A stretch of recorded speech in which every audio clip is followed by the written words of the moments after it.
I think that a lot of us that are elevating in our chapter are feeling a little bit of anxiety and just different in general. And you should be. For those of you who are obviously starting new chapters of your life, you might have cut people out. You might have gotten a new job. You might have relocated. You might just be finding yourself to be around new people often, or even just everybody in your life might be new in general, which is great. Uh, Change does feel different, and as you elevate, you should be getting into situations and around people that really you don't know anything about, especially as a light worker. So if that's something, if you've been feeling a lot of anxiety lately, I want you to stay as calm as you can. And for me personally, when I start to get anxiety, I don't do very good. Like, I start to shut down a little bit. And I also don't really, at this time, I'm starting to collect people that I'm going to add to my personal life, such as a financial advisor to kind of take over responsibility for keeping track of what comes in financially and what needs to go out and when, because of that reason right there. I notice that when I get depressed or if I shut down, that time actually has gone by. Sometimes 3 months even, you know what I mean? And it's crazy, but it's true. And those are just different signs that you might be struggling with depression. And, we just got to take it step by step, day by day, and try to keep our space as clear as we can. And just know that if you are feeling a little bit uneasy or like there's a lot going on, then honestly, that could be a good thing, especially if you are around all new people, because you're picking up on a lot of different energies that you've never had in your life before. And that's how it should feel. Why wouldn't you feel like that? You shouldn't walk into a room full of people and just feel so confident and comfortable. So I think that you're on the right track, and I just want to tell you, great job. And even though it does not feel easy for us right now, um, it's going to feel uneasy, and you might feel nervous, and you might feel like you have no fucking clue, what you feel like. And just keep in mind that as an empath, you do pick up on everybody else's feelings in the room, and to just practice breathing and practice sorting out your priorities. And if you can't do that, then get some people on board in some way that you can partner with that might be good in the areas that you're weak, and vice versa, and do some trades. Before we begin on what we're going to learn really quick, there is a sample feedback form that we do use at Great Clips. And this is a basic form that you might see many different companies use. It just might be in different types of layouts. But a sample feedback form is used to make problems a lot simpler with a plan of action. So when you guys on the channel hear me talk about a POA, that is what a plan of action is. And here is the proper way to handle any situation, especially regarding a problem. Or if anybody comes to you with a complaint about another person, then this is the way that you're going to want to deal with it. If somebody comes to you with a situation, you're going to want to actually have them describe the situation in detail. And if they have a complaint about another person, it is not necessary for that person to not be involved. And if you allow another person to gossip to you about another person, then you need to be aware that that person will gossip about you. And if that person really truly wanted to resolve the issue, then they would be totally fine with that other person being involved in the situation. So you're going to find when people bring, information to you, to pay attention to like these key things, like, are they trying to get this person in trouble or ruin their reputation, or do they truly want to help this person? And what you're going to say is just like, they're going to need to describe the situation. Obviously, you're not really going to have much of a choice. Usually they approach it pretty quickly. And whether you're a manager or not, this is just the way that you should be handling it at all times, just to be a good person. You don't want to be involved in gossip. You don't want people to be gossiping to you either. For some people, it feels icky. And for somebody who truly cares about another person, they would feel pain in their heart. Like, there's two types of people in the world, and you can see it on their faces. Like, a sparkle lights up in their eyes, and they get this little smirk when they talk about people's pain and struggles. And then there's people that honestly, just their heart's breaking the whole time they hear the story. And the first thing their mind is thinking is, oh my gosh, like, are they okay? We need to fix it. And you got to be paying attention to people like that. Not only is it a waste of time, but it's nasty behavior and it will destroy a culture. So, first thing you want to ask them to do is you're going to pull out this form. And you can do this at home, you can do it anywhere. I don't give a fuck, dude. People want to come to you and you just act like a boss. And another thing that you need to do, because that's what I do, is I just make it very clear that, hey, I'm not here to listen to gossip. If people have a problem about another person, then we can do a meeting, or we could do a face-to-face. You might ask them to, like, have you talked to this person about it?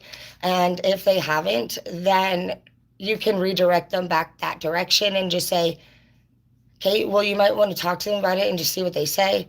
You can recommend, hey, like, be firm, be kind, be mature. You can give them recommendations, maybe possibly on like the tone or the words to use, but don't get involved in any of the drama that's going on, because then that just really like includes you in their kind of energy and takes you down to that level. If they feel as though they can't talk to that person directly and that they keep making an excuse for why they can't, you can always pull this out. And what they're going to need to do at that point, then, especially if you're a professional, is have them write down what they say the problem is. And if you're not a professional, you simply give them the option to either be involved in like a three-way phone call. You can listen, but typically the minute that you say something along the lines of bringing the person that this person's talking shit about into the conversation, all of a sudden it's a game changer. So that's what we're looking at here. You're watching to see how their behavior changes the minute that you discuss bringing that person they're talking shit about into the conversation. They're going to they'll get a look in their eyes like deer in headlights every time. As long as you make this very fucking clear to everybody around you, hey, I'm not spending any more time listening to gossip. I don't want to be around it. I don't want to be involved in it. Then what you do next after you've told them exactly how they need to handle it, especially if you're in charge, like those rules that you put in place are set. If they choose not to respect those rules, that's their choice, and we'll work down this document to fucking figure out exactly how we're going to deal with it.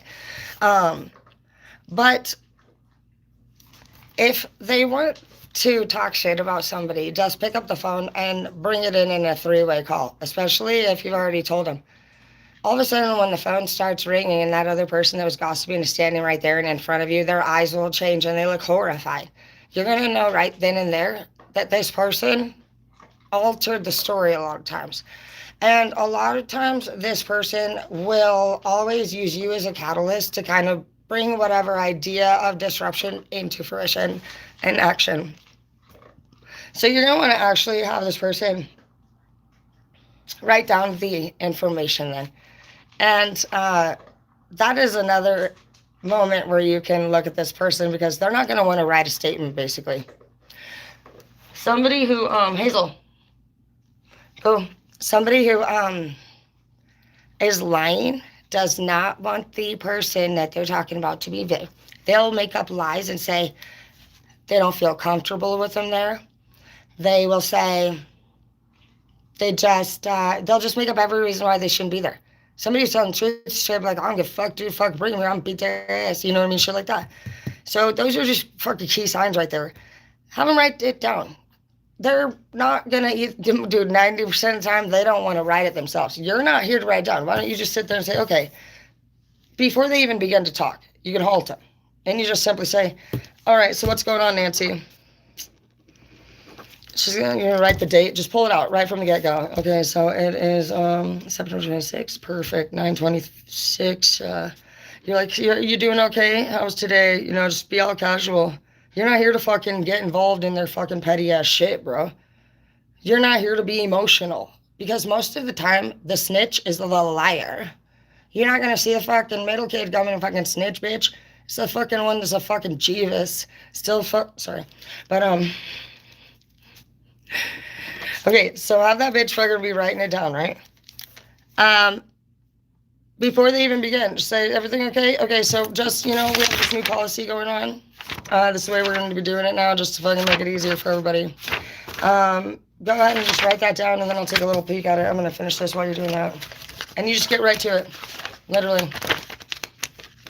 And they're going to be sitting there, and you're going to just kind of notice, like, this. Either they're going to be like, okay, this fucking bitch fucking at 403 fucking came in 10 minutes late. This is the 19th time this has happened this fucking week, and I'm done with this bitch ass shit. The explanation. Okay, so that's it. That's all they need to do. Thank you for letting me know, Nancy. I appreciate you caring about the well-being of our company and the business, and honestly, the staff. It's people like you that keep the company running, bitch. You're gonna super duper. Anyways, look, that's it. They fill out that top line. So when people want to come to you, straight up, just invite them to make it very simple. There's not gonna be a whole lot of fucking shut the fuck up.